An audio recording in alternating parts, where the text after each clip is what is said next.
Hello, everybody. My name is Raxef, and a couple days ago, Ian Hazakostas and Josh Allen from the Blizzard team hosted a live developer Q&A where they answered a couple of questions that they've been asked regarding Argus, patch 7.3, patch 7.3.2, and World of Warcraft in general. Now, I'm not going to be covering all of the questions that were asked because that would be quite a lengthy video. Instead, I'm going to be touching on a couple of the topics that were brought up instead and give my opinion on those, and in return, I'd love to hear your opinions as well. So, let's jump into the video. The first major topic that I want to cover is in regards to both legendaries and tier set bonuses. A couple of different questions were asked in regards to these topics, so I figured I would just lump them together since they are related to each other. First of all, in regard to set bonuses, we have 6 different armor slots that are able to be taken up by tier armor pieces. And what that ultimately means is that we're able to have the 4-piece set from the newest tier, as well as the 2-piece set from an older tier. However, what players have come to find, myself included, is that with the introduction of legendaries, we don't necessarily have this particular option anymore. For instance, if your best in slot legendaries are a helm and gauntlets, for instance, you would then only have 4 tier slots available to be taken up, which, first of all, it completely removes the option of having an older 2-piece tier set, but worse than that, it locks you into a 4-piece that you need to have, and that as a player feels really bad to me. For instance, my best in slot for a lot of fights are a helm and a ring, but if, say, it were helm and gauntlets, and I had to equip, say, the chest, which came with versatility and critical strike,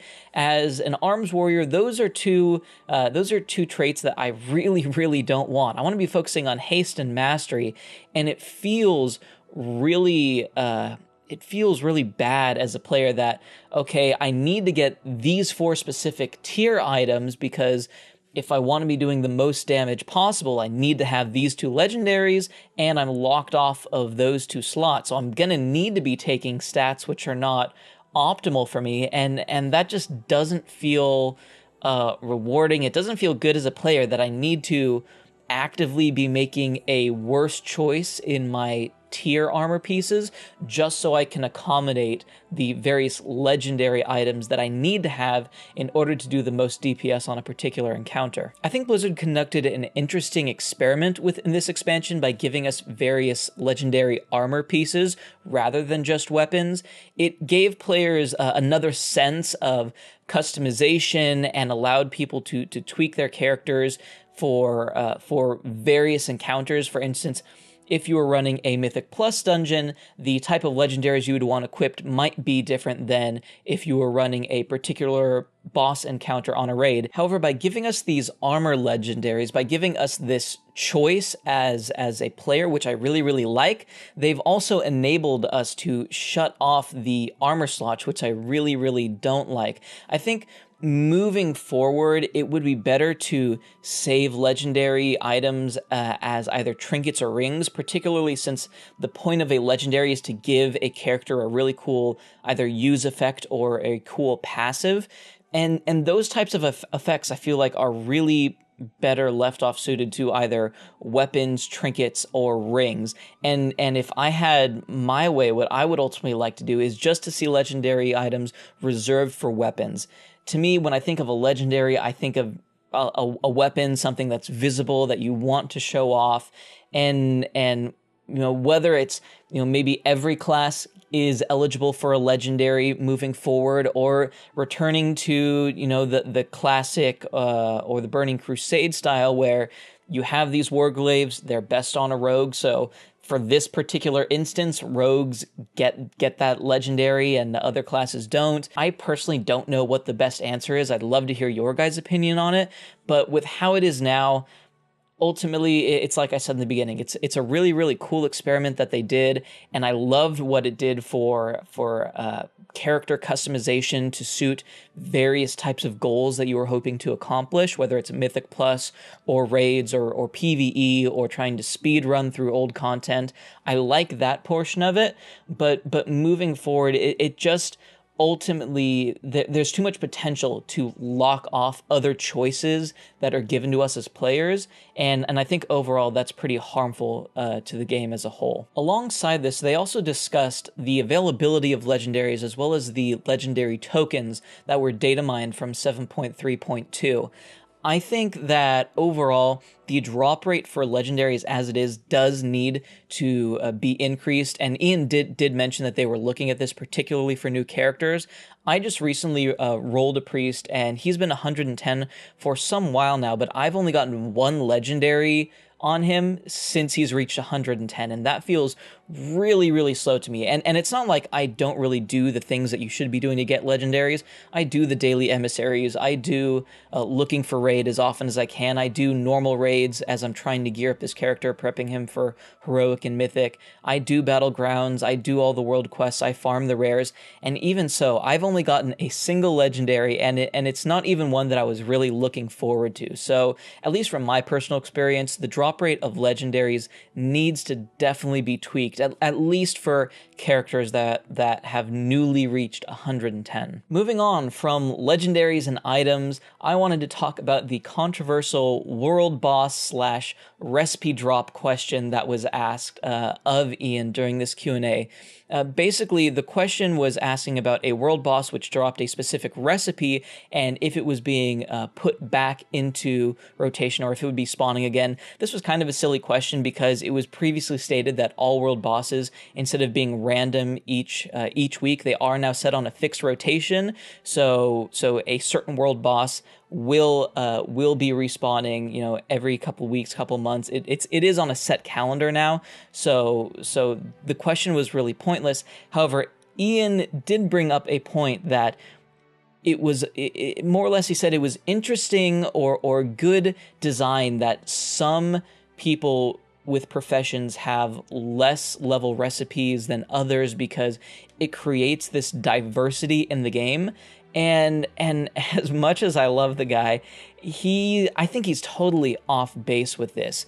The fact that someone who puts a lot of time into their profession and they want to get the highest level possible of recipe, and the fact that they are gated from getting that highest recipe just because it's RNG, and that's blanketed behind this is good diversity, that just means that someone will need to go and look for someone else's recipe.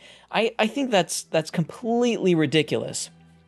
I don't think RNG should have any place in leveling up professions and putting a lot of time into getting these rare recipes. I think if you're the type of player that wants to take the time and really devote your time in game to leveling up your profession, you should be able to get those high level recipes. I don't like how the cooking recipes were being held behind RNG. Trade Chat just mentioned that she just now unlocked the Lavish Suramar Feast, and that's absolutely ridiculous. As someone who does a lot of raiding, both within my guild and in pickup groups, I like to be able to provide feasts for myself and my fellow raiders just in case they aren't provided in the guild bank. And if I wasn't able to do that as someone who does take the time to level up cooking and get the highest recipes for all the various feast items, I would be so frustrated if I did not get the Lavish Suramar Feast until now.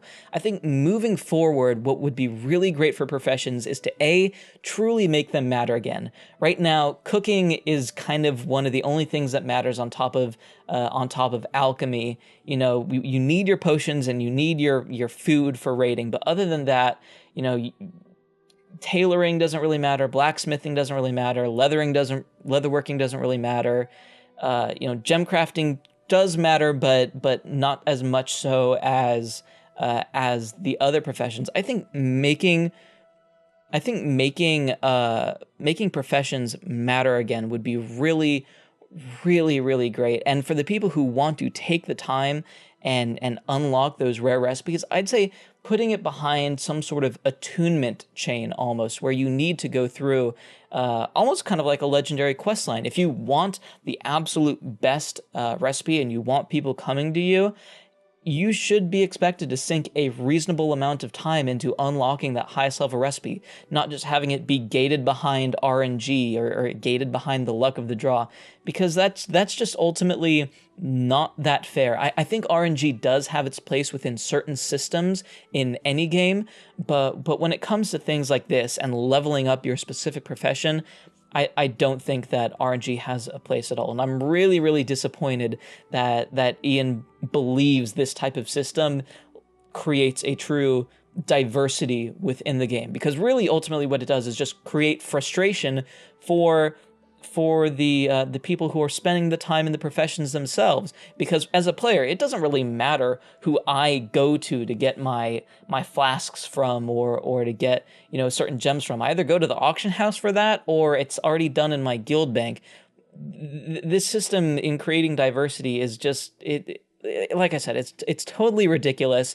At least to me, you know, the community, I think, in many ways is divided on this, but in also many ways is aligned. So I would really love to hear what you guys have to say on this particular issue, because there's been a lot of people talking about, oh, you know, yeah, Ian is right. People should only be allowed to certain levels of recipes and others should be able to get the highest recipe, or no, Ian is totally wrong. If you want to spend the time in the profession, you should be able to get the highest level recipe possible. The next topic that I want to touch on really briefly has to do with PvP and patch timing. Now, I've said this before and I will say it again, I am not a PvPer by any means. Recently, I have been delving a bit more into it since I have a bit more free time on my warrior, but I'm not the kind of person who really researches what's the best strategies for a warrior within PvP. I just really like to go in there and have fun with a different type of gameplay than I'm normally used to. That being said, I wanted to touch on Prestige. Now, the question was asked about Prestige, should it be account-wide rather than a character-by-character basis, because it's a lot of time to get Prestige on a single character, and you unlock some pretty cool rewards that way. But if you want it, say, on a different character, you're going to need to level that Prestige by spending a lot of time in PvP once more.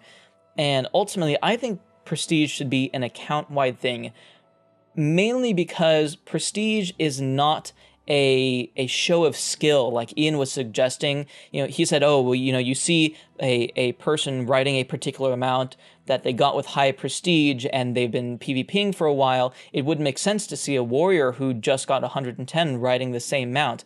I don't agree with that, simply because to get prestige, you need to spend a lot of time. It's not indicative of your skill in PvP at all. That's what the skill rating is for in rated PvP. It's completely separate from your prestige level. I think if you're someone who has a main that has spent a ton of time PvPing, regardless of how good you are, you've spent that time, you've leveled up your prestige, you've unlocked the mounts and all of the rewards, you should be able to access that on your other characters as you would any other type of mount that, let's say, you pulled 100 raids of Ice Crown Citadel just to get Invincible. It wouldn't make sense just to have it eligible on the character that you looted it on. It would be available account wide, and for that reason alone, I think that Ian was also off base with this. I don't know if he's not quite understanding exactly what prestige is signifying within the game.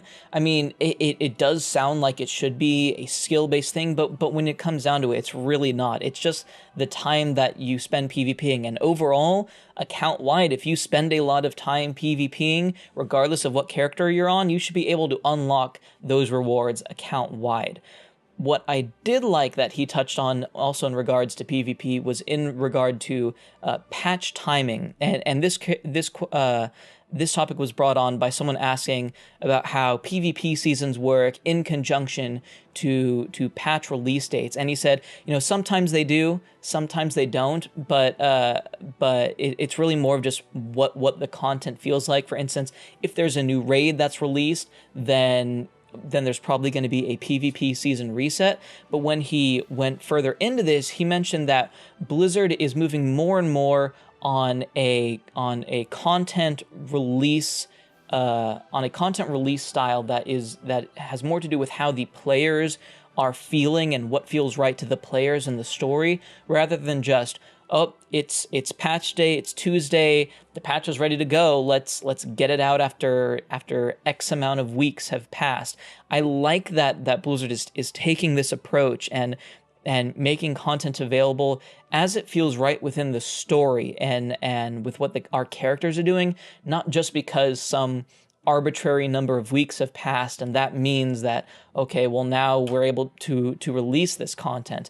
It's I think a very good step in the right direction with how Blizzard is approaching story-based content and story-based progression within the game, and I do hope that it is something they really hammer down and explore more as we both get into the finishing of Legion as well as future expansions. And that's going to do it for today's video. If you liked it, then of course give it a thumbs up. If you have anything to say, then leave it in the comment section down below. You know that I love hearing what you guys have to say. I love discussing with the community and you know, whether it's I agree with your point or disagree with your point, the discussions that this community brings to the table are one of my favorite things about WoW. So, you know, leave those comments down below. I'd love to read what you have to say and give my input as well. And if you like my channel, you like the type of videos that I'm making, then of course feel free to subscribe. With that being said, I look forward to seeing you guys in the next video. See you later!